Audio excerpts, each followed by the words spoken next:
মুকলি আকাশৰ তলত যে আমি যে এই নাট্যশৈলী নাটসমূহ কৰিছোঁ, ইয়াৰ মূলতে কোন? এই পৰিৱেশটো কোন আনিলে? এই পৰিৱেশ অনা ব্যক্তিজনেই হ'ল শুক্ৰাচাৰ্য ৰাভা। তেখেতৰ গুণৰ কথা কৈ শেষ কৰিব নোৱাৰি, একেষাৰে কৈ শেষ কৰিব নোৱাৰি। বহু কথা আছে, ঘটনা পৰিঘটনা বহু কথা আছে। তেখেতৰ জীৱনত যিমান কষ্ট কৰি তেখেতে আজিৰ এটা পৰিৱেশ ৰচনা কৰিবলৈ সক্ষম হৈছে, সেইবোৰ ক'বলৈ মানে এতিয়া সময় নুজুৰিব। বহু কথা আছে, কিন্তু এটা কথাই ক'ব লাগিব।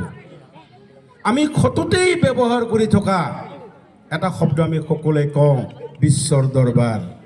বিশ্বৰ দৰবাৰ, বিশ্বৰ দৰবাৰত আমি প্ৰতিষ্ঠিত হ'ব লাগে, বিশ্বৰ দৰবাৰত আমি চিনাকি হ'ব লাগে।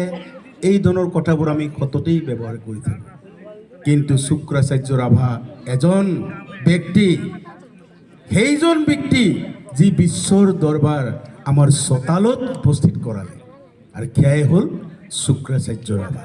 গতিকে তেখেতৰ কৰ্মৰাজিৰ কথা আমি কৈ শেষ কৰিব নোৱাৰোঁ। আৰু সংস্কৃতিৰ বিশাল এই কথা, বিশাল পথাৰৰ কথা, এই আকাশৰ দৰে ইমান বহু